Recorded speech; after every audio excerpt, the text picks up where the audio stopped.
All right, Mark. So let's head over to Houston now and discuss the Houston Cougars. Um, this is another team in the Big 12 that's coming over. This is going to be their first season in the Big 12. How's it looking? What's their personnel looking like? Just give me a quick rundown on what Houston's really walking into in 2023. Yeah, absolutely. So for us to really understand the story of Houston here, you got to kind of go back to 2022 and really beyond. But for the point of this video, we'll look at last year's kind of a snapshot, and you'll kind of see where Houston's at. So in 2022, Dana Holgerson's Cougars were a really good offense. They ranked eighth in passing yards. They ranked in the top 20 pretty much in just about all offense. Um, they ranked 20th in points scored. This was a pretty well to do offense with a pretty poor defense. And really a pretty poor rushing game also. So that continues to be a focus for Dana Holgerson. He comes into this year 27-20 at Houston. Um, last year they were 8-5. It was a good year, but they're switching from the American to the Big 12, as you said, and it's a big leap, and um, it's going to make it even bigger leap with some of the guys that they got headed out and some of the unknowns that they've got through the transfer portal rankings. Absolutely. And with the transfer portal rankings, I mean, you mentioned a lot of unknowns. Um, Gosh, actually two of my favorite players to play in my DFS lineups were Clayton Tune and Tank Dell all last season because they were major producers. I could always buy them cheap. I love playing the DFS lineups. So I know that those are two huge losses. Who else is going out and who they got coming in? Yeah, absolutely. So Clayton and Tank, as you said, they're off to play on Sundays, and rightfully so. This is a team that had a lot to do with those passing rankings last year. Just to be frank, leading receiver and an NFL quarterback headed out. It's going to be tough to replace. They're also losing Cameron Johnson on the offensive line. He's transferring out to Mizzou. McCaskill, a running back, transferring out to play for Colorado. Multiple linebackers on the defense are headed out. So this 2023 transfer portal class was a decent one. They brought in 20 or so guys. I say 20 or so because Ish Smith, I believe, was the 21st. It's looking like he's not going to be able to go due to some academic stuff. Okay. Always hate to see that. Ish Smith was a somebody that they were going to be relying on this defense coming over from Texas A&M. Had a lot of valuable experience and could have been an anchor. Definitely took one on the chin there. But hey, we all know that's how recruiting and transfer portal recruiting goes. In 2023, they ranked 38th in transfer portal class. Taking away Ish Smith, that would be 20 commits. Um, in their 2023 recruiting class, they ranked 56th. They had 3 4 stars, and the rest were 3 stars. So you don't see, more than likely, not going to see a ton of those guys from that high school recruiting class coming in and giving a helping hand this year. Um, but as far as additions go, they did add a quarterback, Donovan Smith from Texas Tech. Had 2,686 yards last year, 19 TDs, ran for another 10 touchdowns. So it's looking more like we're probably going to see somebody step in and take the reins.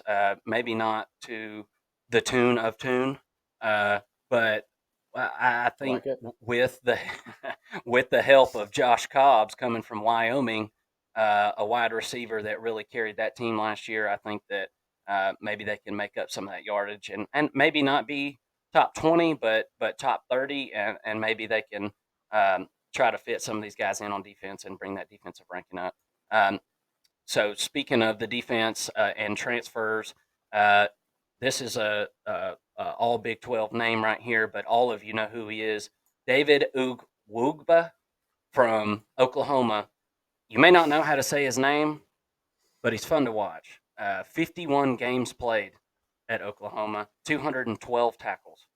Uh, so if just imagine if they could have matched him up with Ish Smith, what that would have looked like and how much that would have really helped in this Big 12 conference. I hate to keep going back. I know that hurts Houston fans' hearts, but you just can't help but think of what could have been there. Latrell McCutcheon is coming in from USC. He's a cornerback.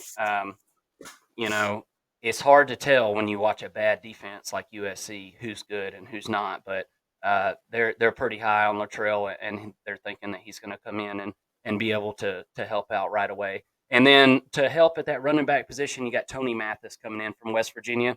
Again, not coming from a great team, but this is a good player. This is a guy who can play. Um, do you need more than one running back? Yes. Somebody else is going to have to step up. But I think the running back position, me personally, and just my opinion, is one of the easiest positions to come from high school or junior college and come and contribute. I feel like there's a lot less learning curve there. So, is it possible for a freshman to step up and be a good backup? I think it's possible. Um, as far as this defense goes, there was just not enough there in that secondary for my liking. Okay, I think the secondary is going to struggle. Um, last year they gave up a ton of passing yards, couldn't tackle. Uh, it's going to be a long road to hoe on the defense. Absolutely. So you mentioned 3 4 stars in the 2023 recruiting rankings, putting them at 56th. I feel like 3 4 stars is kind of a lot in a Big 12 class, especially for a team that's just transitioning into the Big 12. That's more. I believe that's more than most of the other four that are transitioning over. And David Yu, I mean, I can't wait to watch this guy play. Um, I'm really curious to know exactly why he left OU, because it seems like he kind of took a step down. I wonder if maybe NIL played a role in that, or if he was unhappy with the team. Um, Well, but Houston is such a recruiting hotbed, and mhm, they are right in the backyard of some really really good recruits. So I do expect Houston to be able to recruit. Um, mhm. to Georgia's level or Alabama or Ohio State? No, obviously not. That would take years of building and winning. But they do have a decent NIL system set up. They're in the state of Texas. There's a lot of teams in the state of Texas, but over on that east side of the state, they're pulling some pretty decent talent. And not to mention, they're not too far away from Louisiana that's got some great talent as well. And that is not a too far of a ride for those guys. So they are in a recruiting hotbed, no doubt. Yeah, I really think that them and UCF are taking advantage of this momentum heading into the Big 12 and getting a few more of these recruiting wins than the other two that are coming in, and maybe not taking recruiting as seriously. So you mentioned the defense, you mentioned the additions that are coming in. What about the offense? Where do you see the offense stacking up for this season? Obviously, high power, offense last season, but heading into 2023, what's your expectations? I think that there's going to be a slight step back, but due to the fact that as I go through this Big 12, I haven't seen a ton of secondaries that I'm absolutely in love with. So I feel like the offense is going to be fine. Top 20, probably not. Probably going to step back to around the 30-35 range. Um, but it's all going to depend on that defense. This offense is going to have to score points if they want to win games. With 7 transfer out at outside linebacker, it's going to be on the back of this offense. Very little doubt in my mind about that. They did fire their offensive line coach last year. Um, they couldn't run the ball. Uh, so that's something that Dana Holgerson apparently felt like they could be doing better at. Um, you know, that would also be something that would alleviate the defense. If you can run the ball and run some clock, that really, really helps and play some complementary football. They did not do that last year. Um, and special teams didn't help either.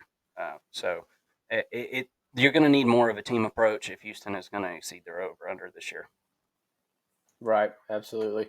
So Houston's coming in, stepping into the Big 12. Let's look at this schedule and give me a breakdown here. Their over under is set at 4.5, pretty low expectations. Do you think they were dealt a fair hand with this schedule? Well, I you start off the year with Texas San Antonio, and that's going to be a win, and then at Rice to face the Fighting JT Daniels.